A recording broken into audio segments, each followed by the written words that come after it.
Let's take a tour of the Shopbuilt horizontal mortising machine designed and built by Roland Folse and Robert W. Fox. The front of the machine, you can see the frame, the lower sliding table, the top sliding table, the fence, the router base, the bit positioning controller scale, and the router base locking knobs. Power is supplied to your router with an extension cable wired in series with a recessed electrical switch on the right-hand side of the frame. Electrical switches can malfunction, and so the router must be unplugged before touching or changing the router bit. The two sliding tables are mounted perpendicular to each other, utilizing two sets of ball-bearing bottom mount drawer slides. The top sliding table is equipped with several T-nuts, which will support the clamp support rods. The position of the router bit can be raised or lowered by loosening the router baseboard locking knobs and adjusting the bit position controller up or down, and then retightening the router baseboard locking knobs. The bit position scale will aid in making these adjustments. The baseboard guide rails ensure that the router baseboard stays perpendicular to the top sliding table during these adjustments. The mortise depth is controlled by adjusting the bit depth with your router. The mortise width will be affected by the diameter of the router bit. The mortise length controller consists of several components. Some are on the left-hand side of the machine, and others are on the right-hand side of the machine.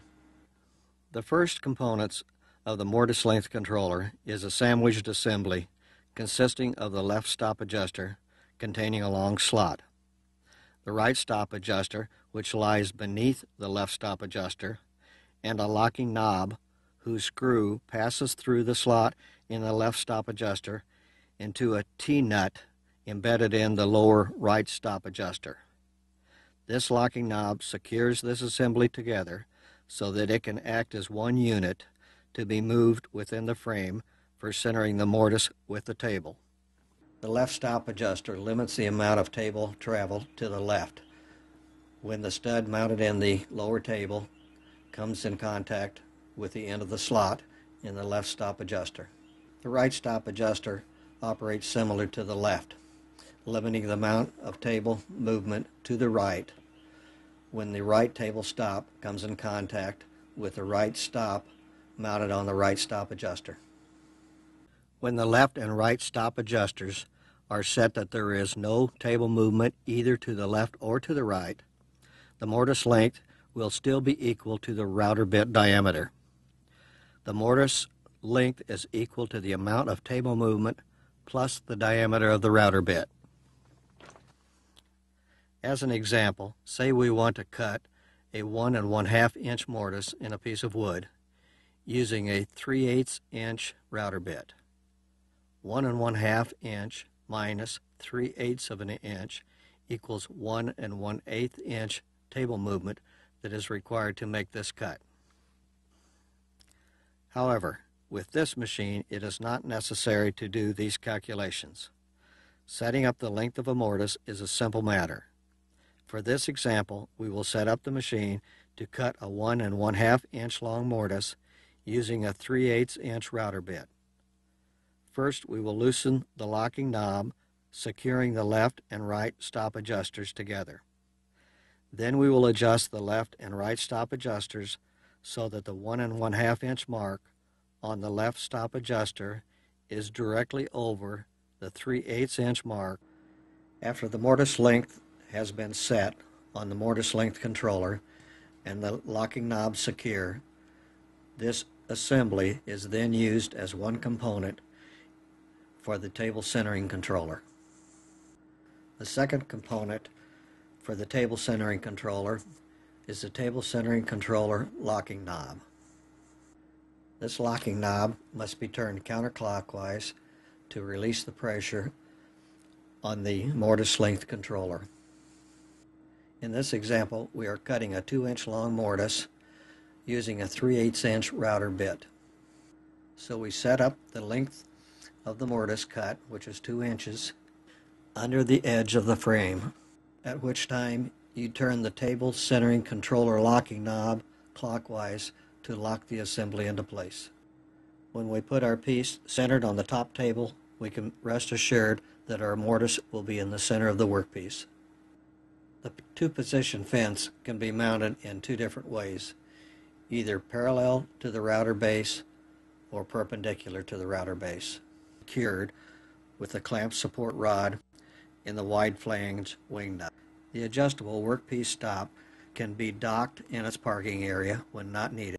When needed, the stop can be taken out of its parking area and used on the right or the left of the workpiece. The combination fence and workpiece clamping assembly consist of 6 components providing 2 separate functions. The first function is performed by the fence clamping assembly, which consists of 3 components that hold the fence securely to the top sliding table. The 3 components are the clamp support rod that is threaded into one of the T-nuts in the top sliding table using the clamp support rod handle. The large flange wing nut is turned clockwise to securely tighten the fence to the top sliding table and prevent its movement during cutting operations. The second and more obvious function is performed by the workpiece clamping assembly that consists of the other 3 components. The workpiece clamp that holds the workpiece securely to the top sliding table by tightening the workpiece clamping knob. The workpiece clamp lifting spring pushes the workpiece clamp away from the work when the workpiece clamping knob is loosened, holding the workpiece clamp in the same position for the next workpiece to be clamped. This allows the work to be held by one hand while your other hand loosens the clamping knob. There is also an optional raised panel table that is placed over the top sliding table that locks the lower tables from moving, allowing horizontal router bits to be used for cutting raised panels and other work requiring this type of machining. We are now going to cut an 1.5" mortise in a 2-inch wide rail that is 3/4 of an inch thick using a 3/8 inch router bit. We will loosen the 2 router baseboard locking knobs and raise the router bit with a bit positioning controller. Gauge blocks are going to be used to set the proper height of the router bit above the sliding table. Since the rail is 3/4 of an inch thick, the width of the mortise is 3/8 inch thick, we will need to set the cutting edge of the router 3/16 of an inch above the table. The bit positioning controller is now adjusted so the cutting edge of the router just touches the gauge blocks. The router baseboard locking knobs are now tightened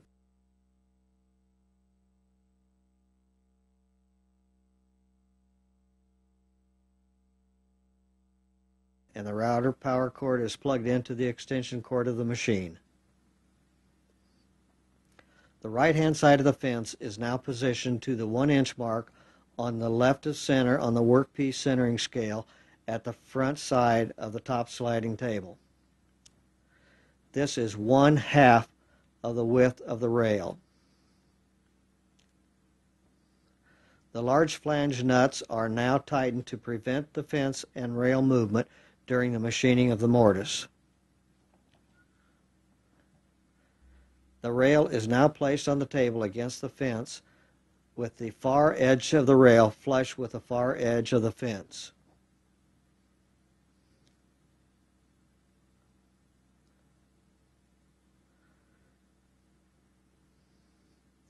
The workpiece clamping knobs are now tightened.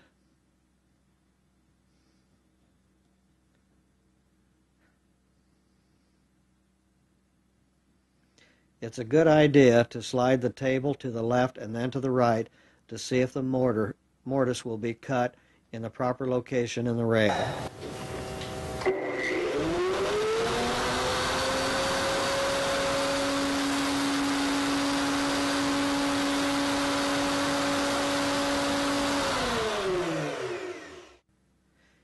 It is also a good idea to cut about a 1/16 inch deep mortise and check its position.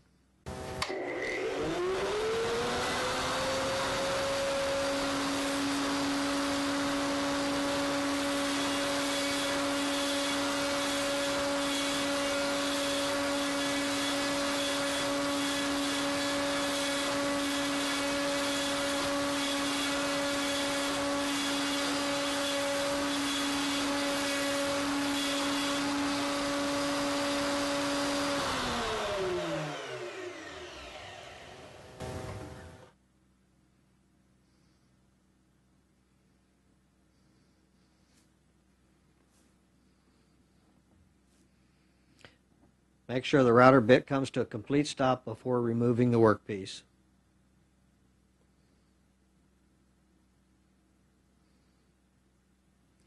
Next, we will cut an 1.5 inch, 3/8 inch wide mortise in a leg that we want the top of the leg to be flush with the top of the rail we just cut. The clamps must be removed and then the fence removed so that the fence can be positioned parallel to the router baseboard.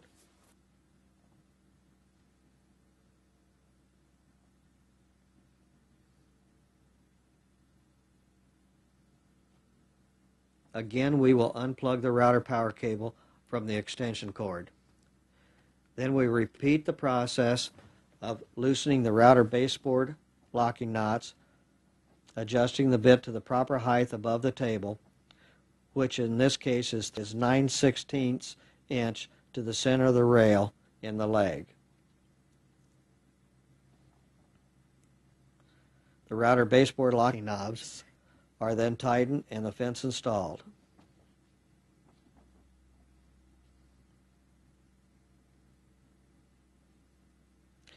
The fence adjustable workpiece stop is then taken out of its parking place and positioned to the right-hand side of center to the 1-inch mark.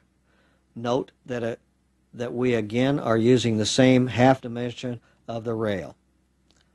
Since we are cutting the mortise in the center of the leg, we can cut all 4 legs from the same side. However, if the mortise would not be in the center of the leg, we could cut 2 of the legs from one side and then move the stop to the same number on the scale on the other side of the center line and cut the remaining 2 legs. The leg is now clamped in place and the router power cord plugged into the extension cord of the machine. The router is turned on and the mortise is cut.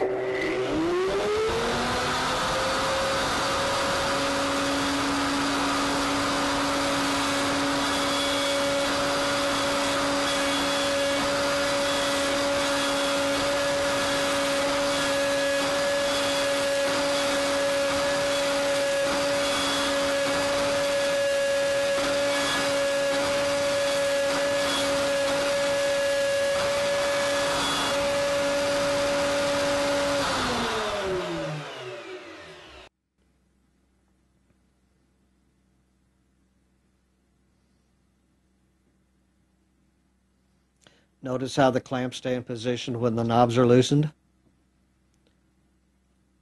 Mortise looks great. Now let's see if our floating tenon fits.